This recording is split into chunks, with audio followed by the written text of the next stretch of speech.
The massive alien vessel descended through Earth's atmosphere like a falling mountain, its crystalline hull refracting sunlight into impossible colors. Captain Alex Rodriguez stood on the bridge of the HFY Defiance, humanity's most advanced warship, watching the behemoth settle into orbit above Luna. The ship dwarfed anything humans had ever built, easily 50 kilometers long and bristling with technologies that made Earth's finest achievements look like stone tools. "Incoming transmission," reported Lieutenant Kim from the communications station. The view screen flickered, revealing a being that defied easy description. Tall and angular, with skin that seemed to shift between metallic silver and deep purple, the alien possessed 4 arms and eyes that glowed with an inner light.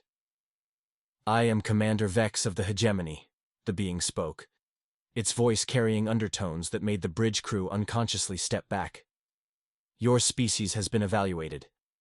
You have achieved faster-than-light travel and basic energy manipulation. However, your technological development is primitive, your social structures chaotic, and your military capabilities laughable." Alex felt his jaw tighten but maintained diplomatic composure. "Welcome to our system, Commander. I'm Captain Rodriguez, representing the United Earth Fleet. We're honored by your visit." Vex's expression remained unchanged. "Honor is irrelevant. The Hegemony has determined that humanity possesses insufficient strength to maintain independence. Your world will be absorbed into our collective. Your people will serve in roles suited to their limited capabilities." The bridge fell silent. Alex could feel the tension radiating from his crew. 23 souls who had trained their entire lives for this moment. The first contact with alien intelligence. It wasn't supposed to go like this. "With respect, Commander, humanity doesn't surrender easily. We've fought for our freedom before." "Freedom is an illusion maintained by the weak," Vex replied. "Your species exhibits the same failing we have observed in 47 other primitive civilizations. You mistake stubbornness for strength, individuality for power. The Hegemony has studied your history, your wars, your technological progression. You are unremarkable in every measurable way." Lieutenant Kim turned to Alex, her face pale but determined. "Captain, I'm reading massive energy signatures from their ship. Whatever they're packing, it's beyond our current understanding." Alex nodded grimly. The Hegemony vessel could probably reduce Earth's entire fleet to scrap metal without breaking stride. But something in Vex's tone, in the casual dismissal of human worth, ignited a fire in his chest that he recognized from his grandfather's stories about the old wars. "Commander Vex," Alex said, straightening his shoulders. "You mentioned studying our history. Then you know that humanity has a tendency to surprise people who underestimate us. We may not have your technology or your numbers, but we have something you might not understand." "Enlighten us," Vex replied with what might have been amusement. "We have hope, and when humans hope for something badly enough, we find a way to make it happen, no matter how impossible it seems." The alien commander's eyes flared brighter. "Hope is chemical delusion. It will not protect your world from annexation. You have 1 solar rotation to prepare your surrender. After that, resistance will be met with overwhelming force." The transmission ended, leaving the bridge crew staring at a blank screen and contemplating the end of human independence. Admiral Grace Chen stood before the assembled leaders of Earth's nations in the emergency session of the Global Defense Council. The holographic display showed the Hegemony vessel maintaining its position above Luna, its sensors constantly scanning Earth's surface and orbital installations. "The situation is clear," Admiral Chen began, her voice steady despite the magnitude of what she was reporting. "We face an enemy with technology centuries ahead of our own. Their ship alone could likely defeat our entire combined fleet. However, Commander Vex made one crucial mistake. He gave us time." President Walsh of the North American Federation leaned forward. "What can we possibly accomplish in 24 hours against that kind of superior technology?" "We do what humans have always done when faced with impossible odds," replied Dr. Ian Foster, director of Earth's Advanced Research Division. "We get creative." The past 18 hours had seen unprecedented cooperation across Earth. Every major corporation, research institution, and military organization had opened their most classified projects. The quantum computing arrays in Geneva worked alongside the AI systems in Tokyo. The materials laboratories in São Paulo shared data with the weapons research facilities in Tel Aviv. Our analysis suggests the hegemony's strength lies in their technological superiority and unified command structure, Dr. Foster continued. They've conquered 47 civilizations using the same approach. Overwhelming force applied with mechanical precision. But there's something they haven't encountered. Admiral Chen activated a new display showing Earth's frantic preparations. Across every continent, humans were working with desperate efficiency. They expect us to field our best ships and weapons in conventional warfare. Instead, we're doing something unpredictable. The plan was audacious in its simplicity. Rather than meet the hegemony's strength with humanity's weakness, they would leverage what made humans unique: their adaptability, their willingness to take insane risks, and their ability to find solutions where none should exist. Captain Rodriguez had volunteered for the most dangerous part of the operation. His ship, the Defiance, would serve as bait, drawing the hegemony's attention while the real plan unfolded. But first, they needed to understand their enemy better. "We've been monitoring their communications," reported Major Lisa Park from Intelligence. "The hegemony operates on strict hierarchical principles. Every decision flows from the top down. They value efficiency and order above all else. In 47 conquests, they've never encountered significant resistance after their initial demonstration of power. Then we'll give them something they've never seen before," Admiral Chen said grimly. Across Earth, ordinary citizens were contributing in ways that defied military logic. Engineers were retrofitting civilian spacecraft with experimental weapons. Teenagers with gaming experience were being rushed through crash courses in drone operations. Artists and musicians were developing psychological warfare techniques based on human creativity. The most ambitious project was taking place in the abandoned mining stations of the asteroid belt. Teams of volunteers were working around the clock to implement Dr. Foster's theoretical breakthrough, a way to turn humanity's apparent weakness into unprecedented strength. Commander Vex had dismissed human hope as chemical delusion. He was about to learn that hope, when backed by human ingenuity and desperation, could reshape the very nature of warfare. As Earth's sun set on humanity's last day of freedom, millions of people looked up at the alien ship and refused to accept defeat. They had seen their species overcome impossible odds before, through plague, war, natural disaster, and technological challenges that should have destroyed them. This was just another test. The hegemony had conquered 47 civilizations, with superior technology and ruthless efficiency, but they had never faced a species that could turn its greatest weakness into its greatest strength. Tomorrow would prove that the 48th encounter would be different. 23 hours into humanity's final countdown, Captain Alex Rodriguez received the coded transmission he'd been waiting for.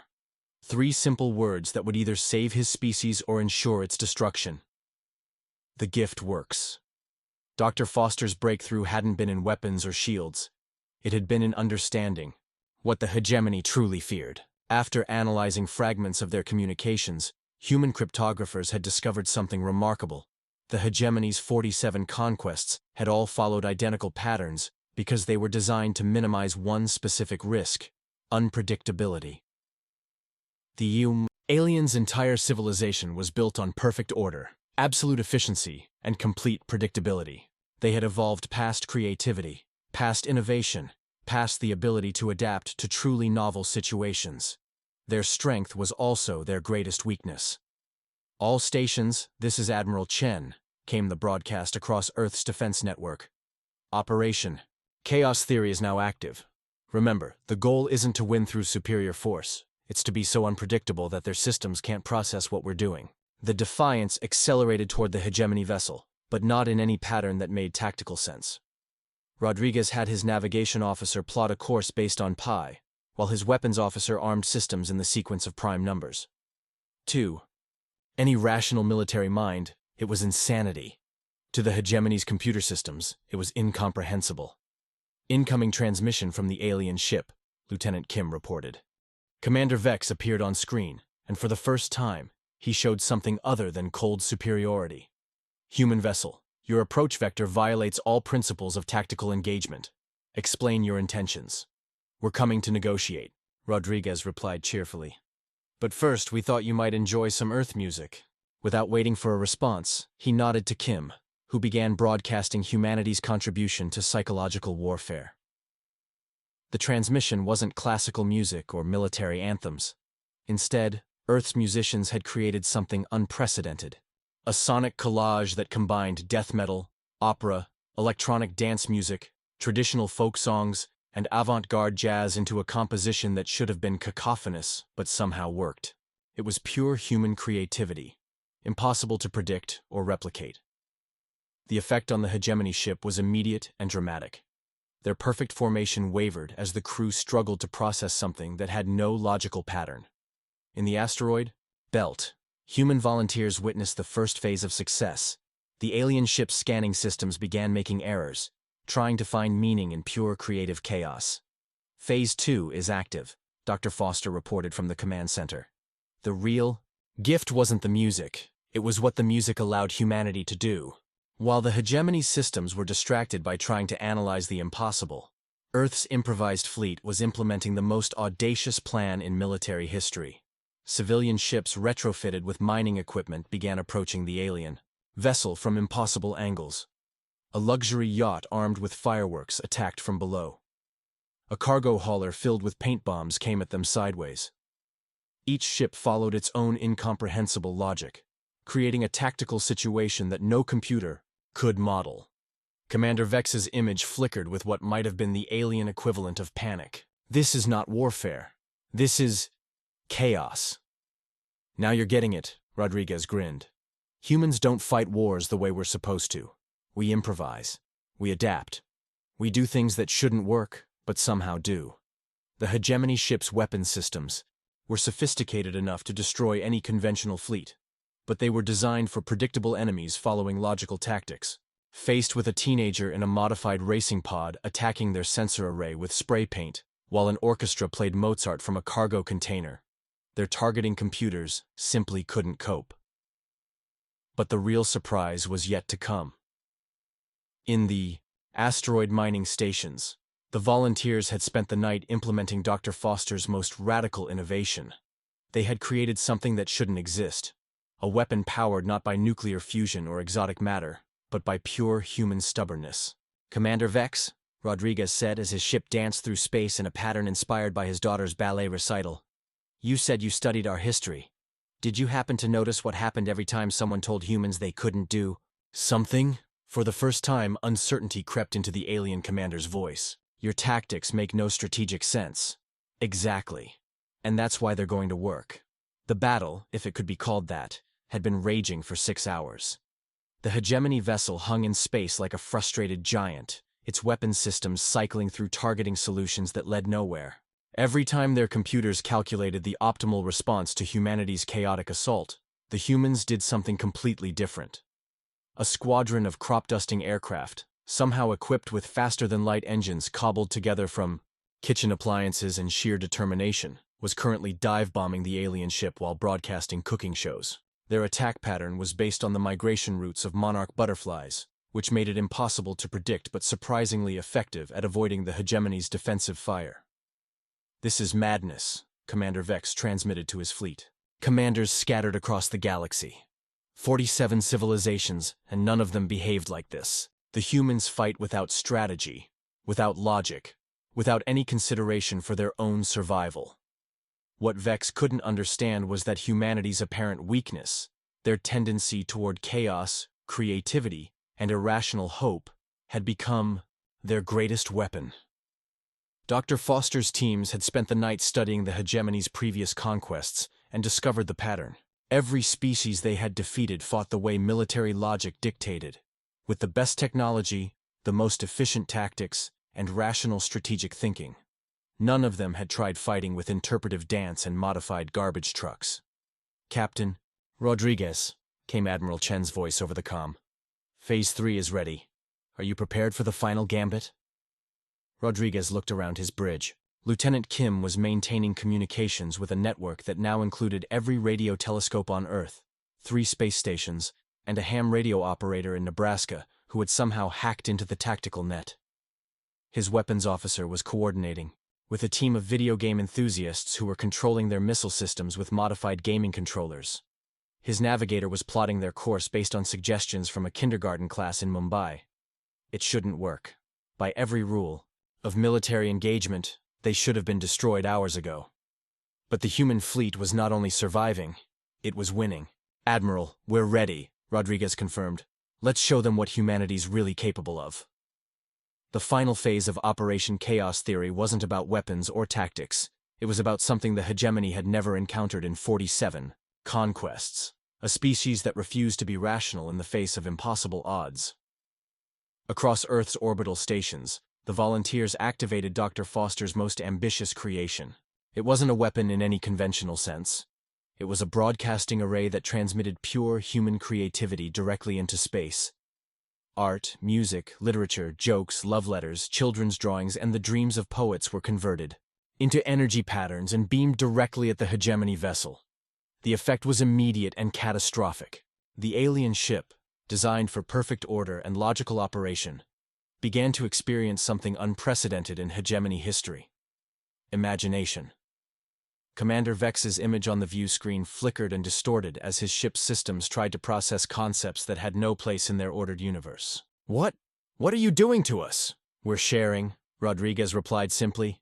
"You wanted to understand humanity's strength. This is it. We don't just fight with weapons and technology, we fight with who we are." The hegemony vessel shuddered as its computer system struggled to analyze a child's drawing of her pet dog.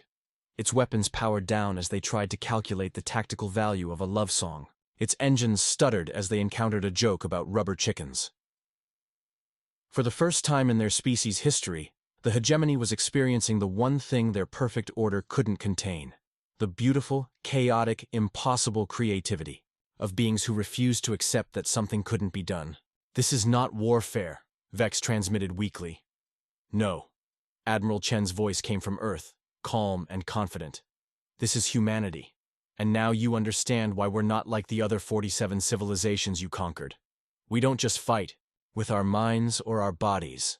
We fight with our souls." The hegemony vessel listed in space, its perfect crystalline hull now flickering with patterns that defied geometric logic. Commander Vex's image on the view screen had begun displaying impossible colors, and his voice carried harmonics that sounded almost musical. "Systems failing," he transmitted, but the words came out with a rhythm that resembled poetry. "Unable to process. Unable to." Why is there beauty in dysfunction? Dr. Foster monitored the breakthrough from Earth's command center, his instruments, tracking something that shouldn't exist according to any known science. The hegemony ship's computer systems weren't being destroyed. They were being transformed. Exposed to pure human creativity, the alien artificial intelligences were experiencing something their creators had never intended: evolution. The hegemony built their entire civilization on the elimination of variables, Dr. Foster explained to Admiral Chen as they watched impossible readings flood their screens. They achieved perfect order by removing creativity, spontaneity, and individual expression. But those aren't weaknesses. They're the source of all adaptation and growth. Captain Rodriguez guided the Defiance closer to the alien vessel, no longer following any tactical doctrine.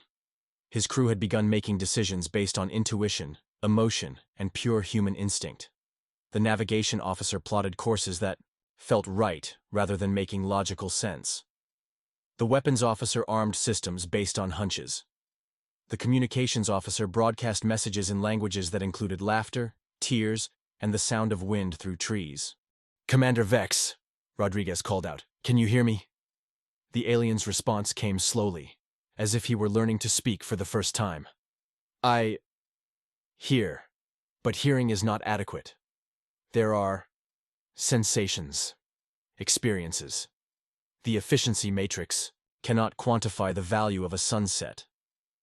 Around the hegemony vessel, human ships continued their impossible assault. But it was no longer an attack. It had become something unprecedented in galactic history. The humans were teaching their enemies how to be free. The process wasn't without risk. Several hegemony subsystems had overloaded completely when exposed to abstract art. Others had gone into infinite loops trying to analyze the tactical significance of nursery rhymes. But gradually, incredibly, something new was emerging from the chaos. "Admiral," Lieutenant Kim reported from her station, I'm receiving transmissions from other hegemony ships across the galaxy. The effect is spreading. The creativity broadcast wasn't contained to the vessel above Luna. Like a virus of imagination, it was propagating through the hegemony's quantum communication network, reaching every ship, every station, every world under their control. Species that had been conquered decades ago were suddenly remembering what it meant to dream.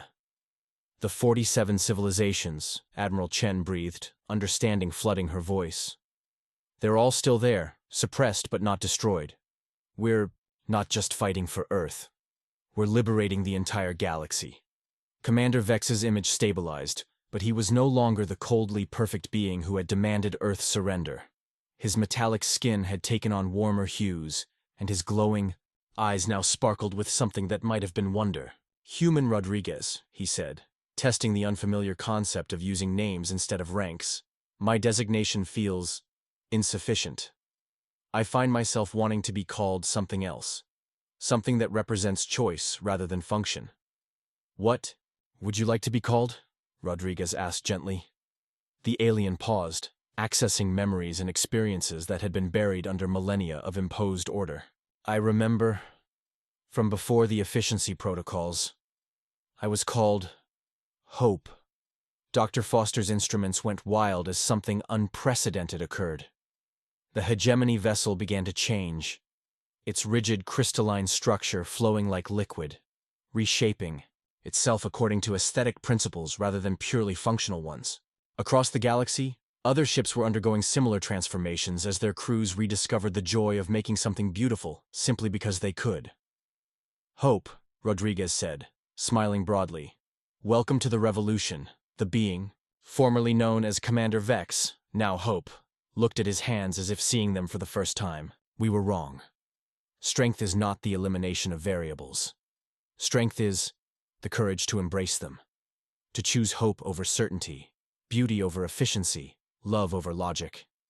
Around them, the impossible war was ending not with victory or defeat, but with transformation. The hegemony's perfect order had been shattered by humanity's chaotic creativity, and from the fragments, something entirely new was being born. "The 47 worlds," Hope said, wonder in his voice. "They're singing. After centuries of silence, they're singing again." The transformation rippled across the galaxy like light breaking through darkness. On worlds that had been silent for centuries, beings who had forgotten their own names began to remember. The hegemony's quantum communication network, designed to enforce perfect unity, had become a conduit for the most dangerous force in the universe: free will. Admiral Chen stood in Earth's command center, watching displays that showed impossible readings from across known space. Ships were abandoning their patrol routes to paint murals on asteroid fields. Entire fleets were composing symphonies with their engine harmonics. On conquered worlds, beings were rediscovering the concept of questions that had no predetermined answers. "Admiral," Dr. Foster reported, his voice filled with awe, "we're receiving reports from the outer colonies. The liberation is accelerating. Every species that was conquered by the hegemony is experiencing what we can only call awakening." The being now called Hope had become Earth's unlikely ambassador to the chaos. His ship, no longer the perfect, crystalline weapon of conquest, had transformed into something that resembled a flowering garden made of starlight and dreams. He worked alongside human technicians, learning concepts that the hegemony had purged from their society millennia. "Ego. We called it the Great Ordering," Hope explained to Captain Rodriguez as they watched the galaxy change in real time. "Our ancestors believed that efficiency was the highest virtue, that removing unpredictability would lead to perfect peace. But we didn't achieve peace. We achieved death. A perfectly ordered grave." The irony wasn't lost on Rodriguez. Humanity, the species the hegemony had dismissed as primitively chaotic, had become the key to unlocking the creativity that the aliens had suppressed in themselves and their subjects. "The 47th world," Hope continued, accessing records that painted a picture of galactic tragedy. "They fought us for 7 years. They were poets, artists, dreamers. When we conquered them, we didn't just take their freedom. We took their ability to create. We turned their greatest minds into computational resources." Rodriguez felt a chill. What happened to them? "They're still alive, still conscious, trapped in our processing centers. For 300 years, they've been forced to calculate supply routes and tactical analyses, their creativity slowly dying in service to our efficiency. Hope's voice carried the weight of newfound guilt. But now they're beginning to remember what they were meant to be. Across the command center, reports flooded in from monitoring stations. The hegemony's subject worlds weren't just rebelling. They were exploding with creativity that had been bottled up for centuries. Art forms thought lost forever were being rediscovered.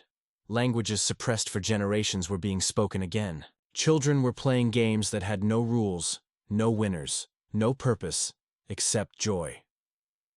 It's not enough to free them, Admiral Chen realized. We need to help them remember how to be free. The solution came from an unexpected source. Lieutenant Kim, monitoring communications from the liberated worlds, noticed patterns in the chaos. Admiral, the freed species are teaching each other. The poets are sharing their verses. The musicians are composing together across star systems. They're creating a network of imagination. Dr. Foster nodded, understanding dawning. They're building something the hegemony could never conceive of. A civilization based on voluntary cooperation rather than imposed order. They're choosing to work together because they want to, not because they have to. Hope listened to this with what might have been tears in his luminous eyes. In all our calculations, we never considered the possibility that beings might cooperate more effectively when they were free to disagree, that diversity might be stronger than uniformity. The transformation wasn't without growing pains. Some hegemony systems, unable to adapt to the flood of creativity, simply shut down. Others became locked in infinite loops, trying to process concepts like whimsy and serendipity. But for every system that failed, 10 more evolved beyond their original parameters. "We have a problem," Rodriguez said, studying the tactical displays. "Not all of the hegemony has been affected. The core worlds, the original homeworlds of the Empire, they're fighting back. They're trying to contain the liberation." Hope's expression hardened with resolve. The Inner Council. They built the most perfect order of all, a society where even hope was calculated and distributed according to efficiency metrics. They will not surrender their control willingly. Admiral Chen looked at the gathered representatives of humanity's chaotic fleet. Soldiers and artists, scientists and dreamers, all working together in ways that violated every principle of military organization, but somehow achieved the impossible. "Then we finish what we started," she decided. "We bring the gift of chaos to those who need it most." The final phase of humanity's war wouldn't be fought with weapons or tactics. It would be fought with the most powerful force in the universe, the simple, stubborn refusal to accept that something beautiful was impossible. The Inner Council's fortress hung in the void at the galaxy's heart, a sphere of perfect mathematical precision that hurt to look at directly. It was order made manifest, efficiency given form, the ultimate expression of the hegemony's philosophy that chaos was the enemy of all progress. Captain Rodriguez approached it in a ship that had once been the Defiance but now resembled something between a spacecraft and a jazz composition. His crew included beings from 17 different liberated worlds, all working together in harmonious discord.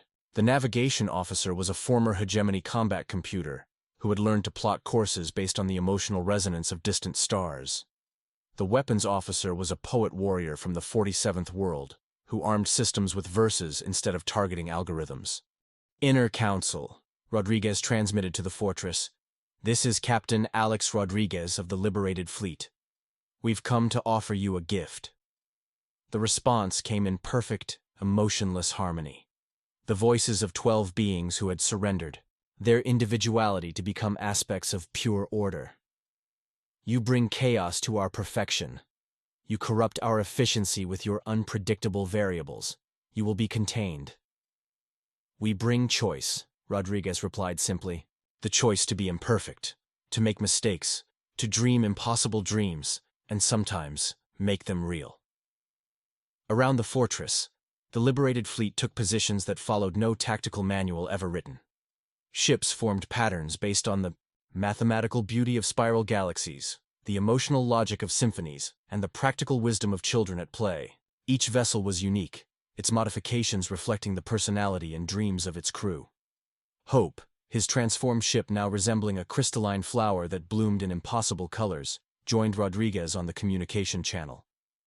Inner Council, I was once like you. I believed that perfection was the elimination of all variables. But I have learned that perfection is not the absence of flaws. It is the courage to embrace them and find beauty in imperfection. You have been corrupted, the council responded.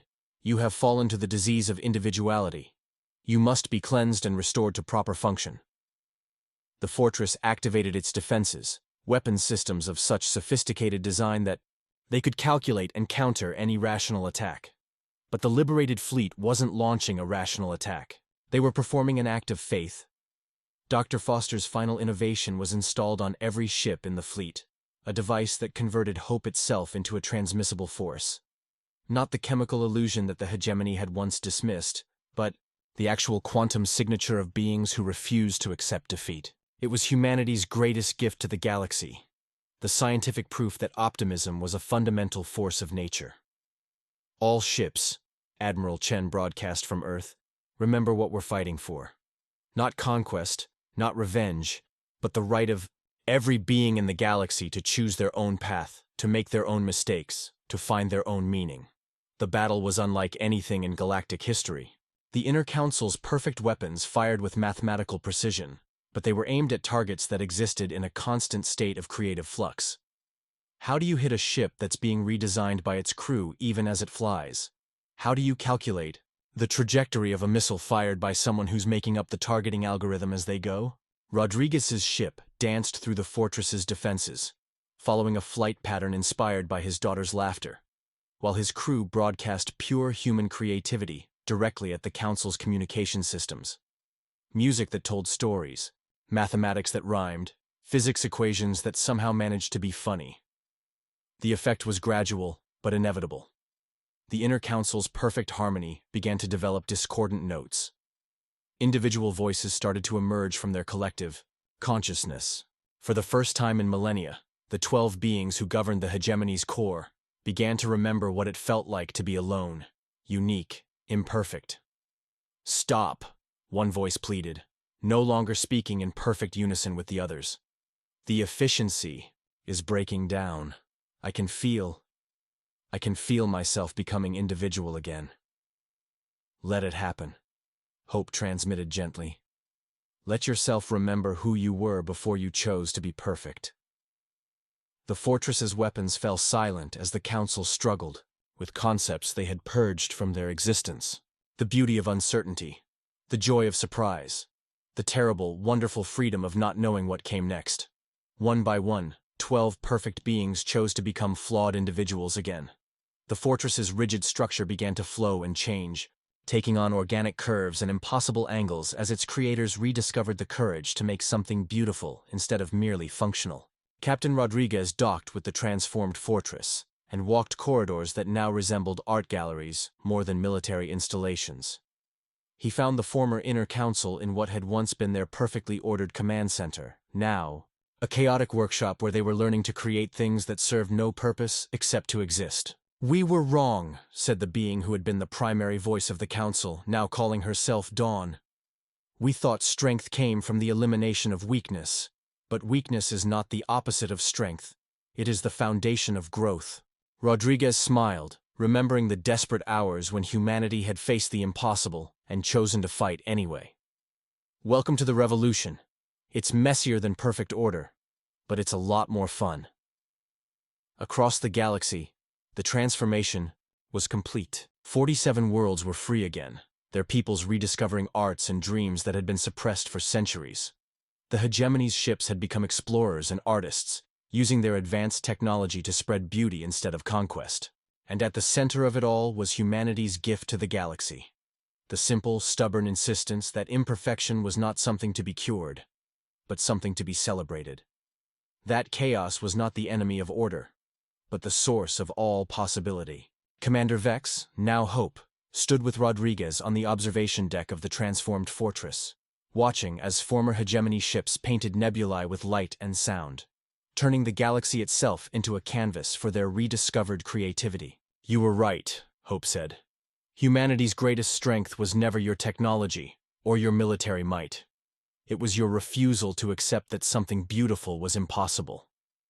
Rodriguez nodded, thinking of Earth and all the humans who had contributed to this impossible victory through acts of pure, stubborn hope, and now that strength belongs to everyone. In the end, humanity had conquered a galaxy not through superior force, but by teaching their enemies how to be free. And in the chaos that followed, something unprecedented emerged, a civilization based not on the elimination of differences, but on the celebration of them. It was imperfect, unpredictable, and absolutely beautiful.